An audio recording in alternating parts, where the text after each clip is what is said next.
Добрый день. И я продолжаю серию наших небольших лекций. И сегодня тема нашей лекции – самооценка.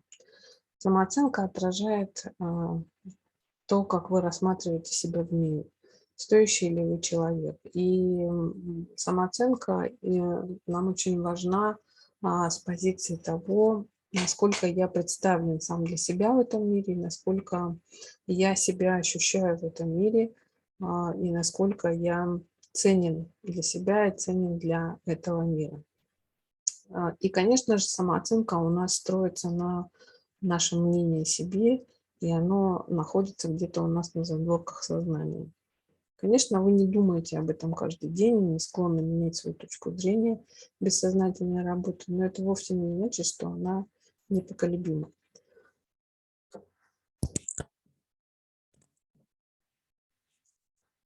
Что говорят? По определению доктора Нила Бертона, автора книги «Рай и ад. Психология эмоций», самооценка – это сознательная и эмоциональная оценка своей значимости в мире, подоплека которой у всех разная. У одного человека она основывается на чужом одобрении, для других – на их собственной работе, у третьих – на личной жизни. И о чем это нам говорит? О том, что наша самооценка, она не незыблема и не конкретна. Она всегда будет меняться и всегда будет зависеть от определенных обстоятельств, в которых мы с вами можем оказываться по тем или иным причинам. И если вы у себя определяете и находите, что у вас она основывается на чужом одобрении или на чужом мнении, или на чужом отношении к себе, то таким образом ваша самооценка, она не принадлежит вам самим, она будет всегда зависеть только от того, как вас оценивают другие люди. Если ваша самооценка строится на уровне того, что в рамках своей какой-то работы или деятельности вы преуспели, то это тоже не совсем про то, что действительно будет похоже на самооценку, то есть как бы на ценность самого себя. Здесь нужно четко понимать границы того, что в данном случае ваша самооценка будет строиться только на профессиональной реализации, о том, что здесь вы состоялись и здесь вы хороши. Но с другой стороны, если у вас есть такой критерий, да, он тоже может являться опорой в том плане, что вы ощущаете свою значимость на уровне той деятельности, которую осуществляете. То есть если вы работаете и вы там ценный человек, то, по крайней мере, это помогает вам находить свое собственное место в мире на уровне того, что вы приносите пользу через свою деятельность или через свою работу. Есть люди, которые, наоборот, не строят свою самооценку на уровне своей реализации. И, может быть, реализация не стоит на фундаменте, не является как раз фундаментом для того, чтобы ценить себя, ценить свою жизнь и ценить свое место. Наоборот, это может быть фундаментом служит то, насколько вы состоялись в личной жизни. И поэтому хорошо вам конкретно понимать про то, что вы используете для того, чтобы ценить, как бы самооценивать себя, да, то есть ценить себя. И кто является или что является источником вашей самооценки. Если вы все-таки оцениваете себя с позиции одобрения, да, и влияния других людей или ценности других людей, то вы должны понимать о том, что это является базой вашей самооценки. Если вы реализовались и через свою реализацию, работу или деятельность оцениваете себя, то вы должны понимать о том, что работа и ваша реализация в работе является основным таким оценочным элементом и ощущением своей собственной значимости. Если в основе вашей оценки лежит ваша личная жизнь, состоялись вы там, допустим, в том или ином плане, то вы должны понимать о том, что критерием является только ваша собственная реализация вашей личной жизни и то, как вы ее проживаете. И хорошо это понимать для того, чтобы крепко стоять на своих ногах. Если у вас здоровая самооценка, то есть вы считаете себя стоящим человеком и любите себя независимо от своих достижений.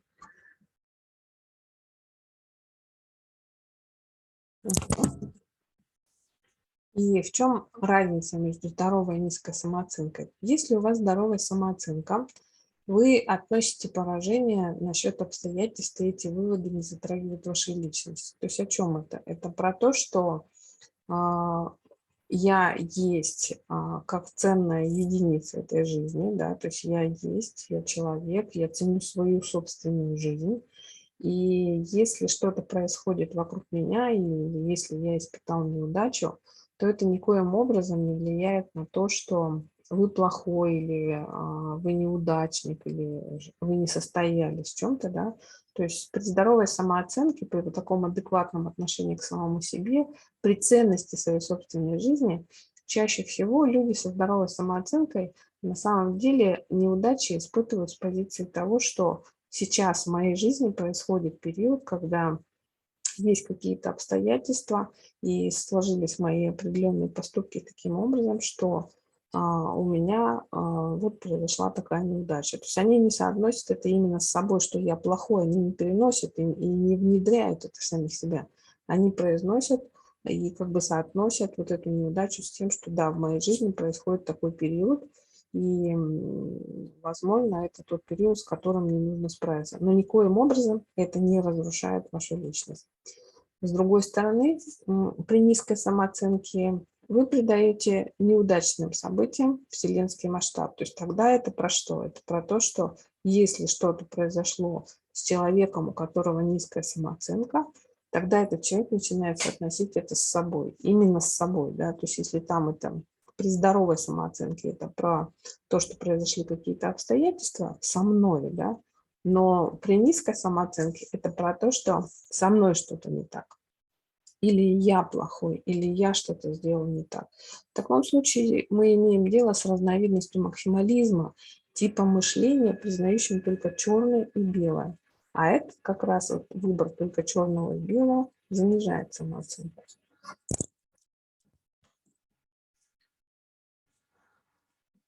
Также самооценка не должна быть завышенной, поскольку тогда она чаще всего сочетается с низким самоконтролем, что можно часто наблюдать у психопатов. Если вы полагаете, что независимо ни от чего, безупречно, соответственно, виноват всегда кто-то другой, такая фантазия ничуть не лучше низкой самооценки. И чаще всего я наблюдаю в работе с людьми, когда заходит речь о завышенной самооценке или о низкой самооценке, что обладатели завышенной самооценки на самом деле страдают тоже низкой самооценкой, но научаются в процессе жизни компенсировать это за счет завышенной самооценки.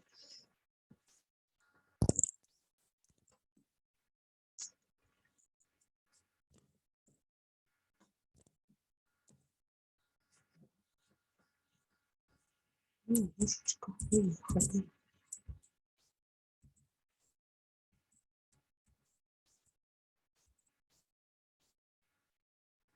И здесь очень хорошо и важно понимать о том, что моя самооценка никак не может быть связана с внешностью, да, потому что самооценка, она вообще про ценность собственной жизни, про существование, про необходимость, про принадлежность, да, и жизнь как таковая, то есть внутри жизни человека, она никак не может быть соотнесена с тем, что есть у вас внешность или нет у вас внешности. Важнее всего в этом процессе становится то, насколько вы можете реализовать свою жизнеспособность, то, насколько вы можете реализовать свою вот эту любовь к жизни, то, насколько вы можете выразить свою жизненность, то есть способность реализовываться, нести красоту, что-то создавать, да.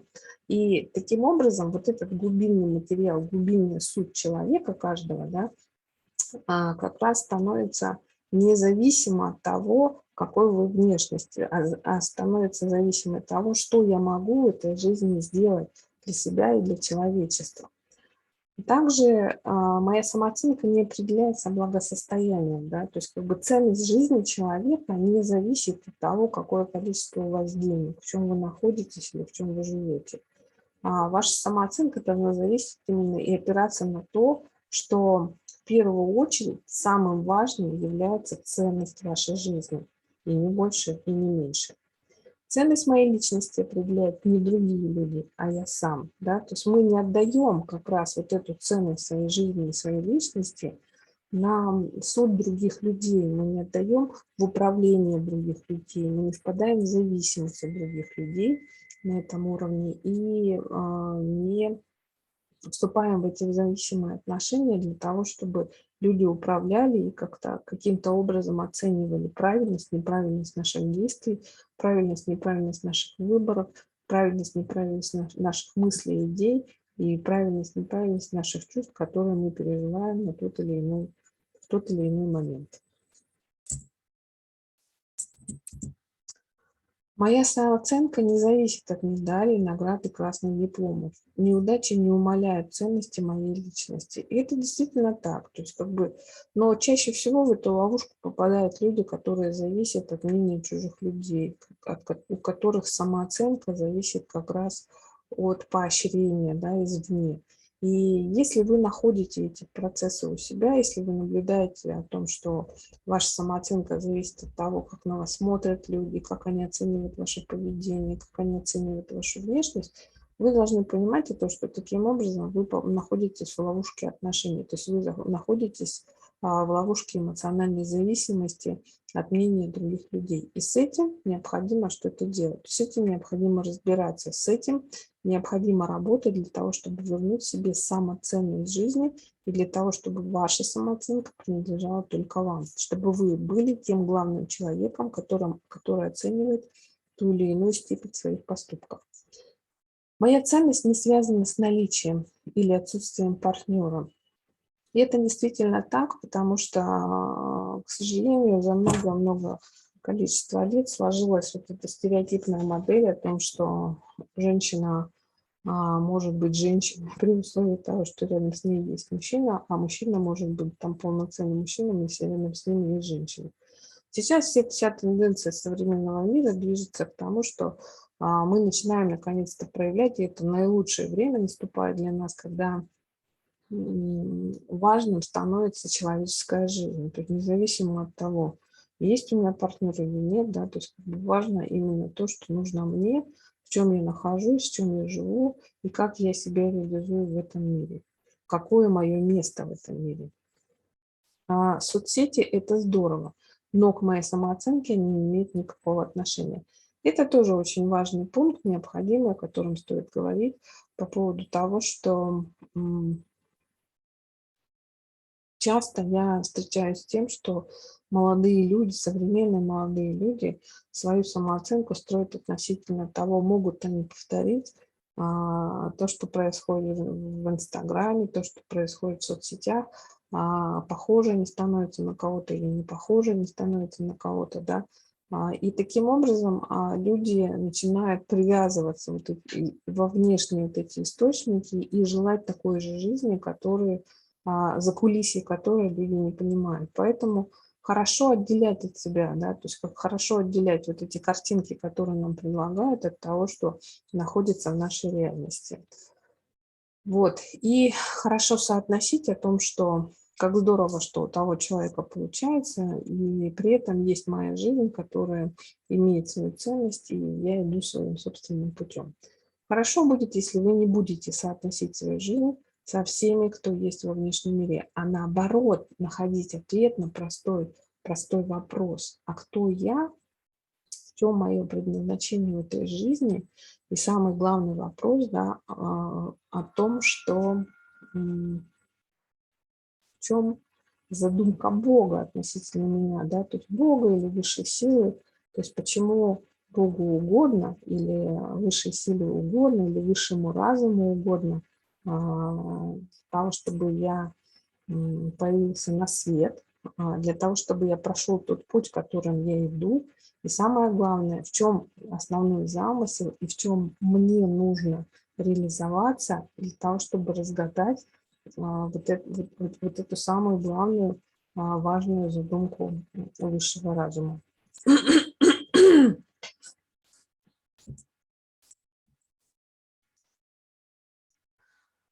Чтобы эта рекомендация оказалась полезной, чтобы все вот эти рекомендации, которые я сейчас озвучила, оказались полезными, вам хорошо бы было определиться с собственными ценностями. Так что отправляйтесь за бумагой и ручкой, и после этого занятия, пожалуйста, ответьте на конкретный вопрос, что вы цените в жизни. И этих пунктов, которые вы напишете в блокнотике, пусть будет не меньше 20. И когда вы поймете, и когда вы увидите, что вы цените в жизни, вы, возможно, откроете для себя ответ на то, что для вас ценно и в чем ценность вашей собственной жизни. И я желаю вам на эту тему радости, приобретения, понимания самих себя. Ну и, конечно же, помните о том, что ваша жизнь в ваших руках.